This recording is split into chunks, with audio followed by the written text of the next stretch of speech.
much, Ayana. And forgive me, I made a mistake earlier. It's Meta and not the other company I mentioned, but TikTok. So please, Attorney Gonzales, so ano pong magagawa ng TikTok para gawing mas ligtas yung platform ninyo? Madam Chair, good afternoon. I'm Ibs Gonzalez, Head of Public Policy for TikTok in the Philippines, and we thank you for inviting us here today. Let me state our position clearly. The safety of our users, especially teens, is TikTok's absolute non-negotiable priority.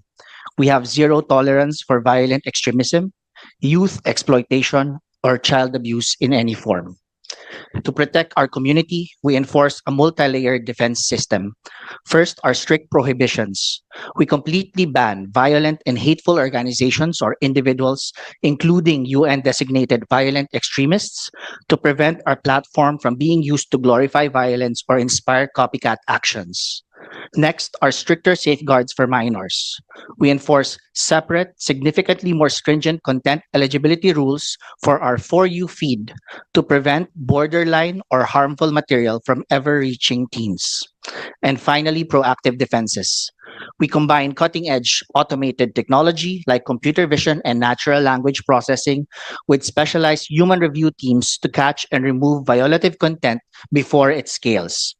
Globally, from January to March 2026, we proactively removed 99.6% of content violating our policies on violent and hateful individuals, including 93.6% within 24 hours and almost 90% without any views.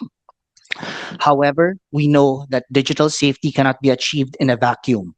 TikTok views itself as a collaborative, trusted ally to Philippine authorities. We maintain direct communication channels with the PNP, DOJ, the NBI, and the DICT-CICC actively utilizes TikTok's safety enforcement tool for streamlined content removal and real-time tracking. Furthermore, just this May, we actively coordinated with this committee during the roundtable workshop on nihilistic violent extremism to better identify and dismantle high-risk account clusters.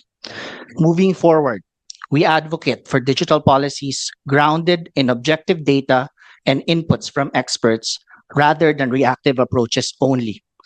To ensure a sustainable, predictable regulatory framework, TikTok strongly supports and urges the Senate to adopt House Bill number 9461 or the Child Online Safety and Protection Act. This critical bill modernizes the Philippines' legal framework by explicitly criminalizing modern, technology-facilitated threats like AI-generated exploitation and deepfakes.